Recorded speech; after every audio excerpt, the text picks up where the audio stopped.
हमारे सभी YouTube family को बहुत बहुत जय जय श्री सीताराम। देखिए, इस जीवन में हमारी इच्छाएं कभी हमारा मन जो है इच्छाओं से रिक्त नहीं होता। हमेशा हर व्यक्ति की ये ख्वाहिश रहती है कि हमारे पास बड़ा मकान हो, लग्जरी जो है हर चीज़, मतलब जीवन में लग्जरी वो चाहता है कि बड़ी गाड़ी हो, बंगला हो, पहनने के लिए अच्छा कपड़ा हो, खाने के लिए स्वादिष्ट भोजन हो। लेकिन जीवन में आदमी संघर्ष करता रहता है।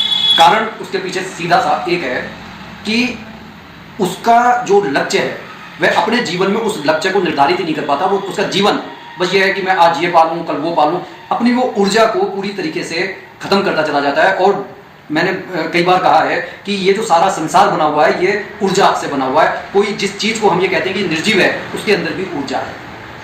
और इस पूरे ब्रह्मांड का जो स्वामी है, वो जिसे हम परमपिता परमात्मा कहते हैं, जिसे हम राम के नाम से जानते हैं, अगर हम उनकी शरण में चले जाएं, कहा जाता है, आपने भी सुना होगा कि जा पर कृपा राम की हुई, ता पर कृपा करे सब कोई। तो आज एक छोटा सा एक उपाय आपके लिए लेकर आया हूं। पूरी श्रद्धा के साथ, आस्था के साथ, विश्वास के साथ अपने किसी एक इच्छा को पूरा करने के लिए आप 8 दिन का संकल्प लेकर यदि करेंगे तो जीवन में अमूलचूल परिवर्तन आपको देखने को मिलेगा। उपाय बहुत साधारण सा है, लेकिन जिसे कहते हैं ना कि जहां काम आवे सुई कहां करे तलवारी। लेकिन लोग यहीं पर भ्रम में फंस जाते हैं कि यार ये छोटा सा उपाय है, क्या क्या ही कर लेगा। कारण कि कुछ लोग जो जीवन में बिल्कुल हार चुके हैं, और हार क्यों चुके हैं, अगर वो अपने जीवन में पलट कर देखेंगे तो कारण वो स्वयं होते हैं। माता पिता उनको समझा रहे हैं, उनके गुरुजन उनको समझा रहे हैं, उनके हो सकता है कि मित्र मंडली में भी ऐसे लोग हों जो उनसे कह रहे हैं कि आप अपने समय का सदुपयोग करें, एक एक क्षण कीमती है। लेकिन वो क्षण जो हम अपनी सिर्फ जो साधारण इच्छाओं को पूरा करने में लगा देते हैं, तो आप ये समझ लीजिए हमने अपनी ऊर्जा को बर्बाद कर दिया। आप अपनी ऊर्जा को ऐसी जगह पर इन्वेस्ट कीजिए जहां पर उसके प्रतिफल में आपका भविष्य सुंदर बन जाए। तो उपाय यह है कि आपको एक भोजपत्र लेना है, और उस भोजपत्र के बीचों बीच में आपको एक गोल सर्कल खींच देना है। उसके अंदर आपको अपना नाम लिखना है और नीचे आपको अपना गोत्र लिखना है। अगर आपको अपना गोत्र नहीं मालूम है तो फिर आप वहां पर जो अपना सरनेम होते हैं उसे लिख सकते हैं। अगर इस उपाय को कोई महिला कर रही है, तो अगर वो कुंवारी स्त्री है तो उसे अपने उस पिता के परिवार का गोत्र लगाना है। लेकिन अगर वह शादीशुदा है तो उसे अपने पति का गोत्र लगाना है। और उसके बाद करना यह है कि आपको एक मोरपंख लेना है और लाल स्याही में डुबोकर आपको छोटा छोटा उस भोजपत्र को पूरी तरीके से प्रभु श्री राम के नाम से भर देना है। जब जहां पर गोला आता है उसके आसपास भी आपको छोटा छोटा राम लिख देना है। और इस तरीके से आपको वो जो राम नाम का भोजपत्र है उसे एक चौकी लगाकर उस पर लाल कपड़ा बिछाकर उस पर आप उस भोजपत्र को रखिए। एक आपको जल का लोटा, मतलब जल से भरा हुआ लोटा लेना है, उसके ऊपर एक जटा का नारियल रखना है और उसमें आपको एक कलावा बांध देना है। इसके बाद में आपको एक दीपक जलाना है।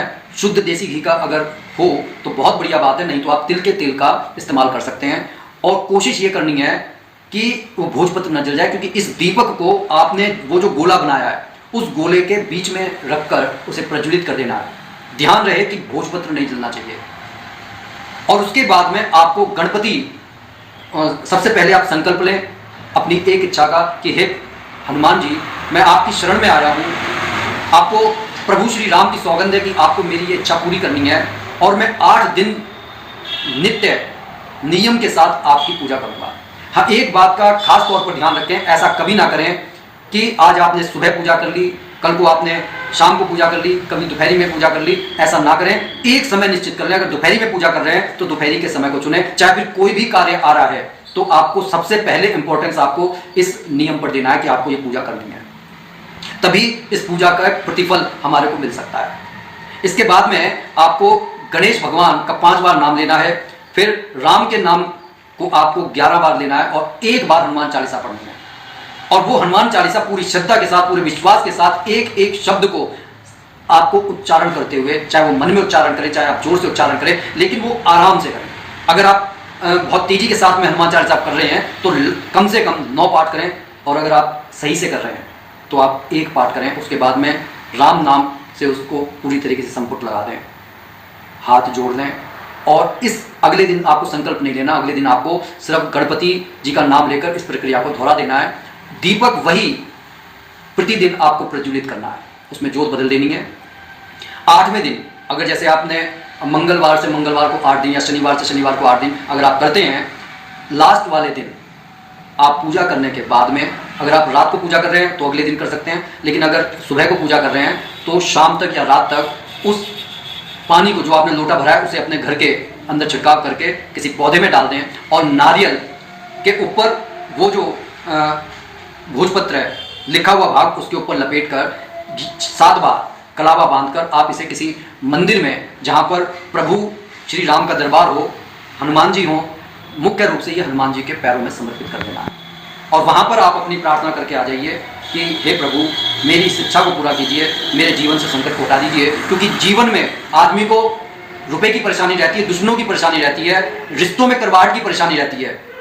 ये परेशानी रहती है कि कहीं ऐसा ना हो कि मेरे गरिमा के साथ कोई खिलवाड़ कर दे, या फिर आपकी कोई आर्थिक इच्छा ऐसी है जिसे आप पूरा करना चाहते हैं, आप अच्छा बंगला चाहते हैं, अच्छा गाड़ी चाहते हैं, आप कोई सी भी इच्छा हनुमान जी से कहें, वो इच्छा आपकी अवश्य पूरी होगी। पूरी अगर आपको ऐसा लग रहा है पूरी नहीं हो रही है तो उनसे शिकायत ना करें, आप प्रयत्न ये करें कि कुछ समय बाद में पूर्णमासी के जब वक्त आता है तो इस प्रक्रिया को फिर से दोहराएं। क्योंकि आप ये देखेंगे कि किसी जितनी बड़ी इच्छा होती है तो उसे पूरा होने में थोड़ा समय लगता है। तो कोशिश ये कीजिए, आप अपने जीवन में ये झांकने का, ऑब्जर्व करने की कोशिश कीजिए कि आप जो बैरियर्स लग रहे थे वो हट रहे हैं कि नहीं हट रहे हैं। अगर हट रहे हैं तो आप ये समझ लीजिए कि हनुमान जी की कृपा आप पर हो रही है। इसके बाद में आपको कोशिश ये करनी है कि नित्य सुबह आपको हनुमान चालीसा का एक पाठ जरूर करना है, और राम नाम के संपुट को लगाकर जब आप ये करेंगे तो आप अपने जीवन में बहुत बड़ा चमत्कार देखेंगे। हनुमान जी इस कलयुग के जागृत देवता हैं, वह हमारी हर इच्छा को पूरा करते हैं। बस मन के अंदर आस्था और विश्वास होनी चाहिए। इस वीडियो को ज़्यादा से ज़्यादा शेयर करें, क्योंकि ये साधारण सा दिखने वाला उपाय है, जिसे कहते हैं ना कि गंगा है उन्हें माँ मान लो, चाहे उसे बहता पानी मान लो, ये हमारे विचारों पर है। तो ये छोटा सा उपाय बहुत कारगर साबित हो सकता है। इसी के साथ मैं अपनी वाणी को विराम दे रहा हूँ। बोलिए जय जय श्री सीताराम।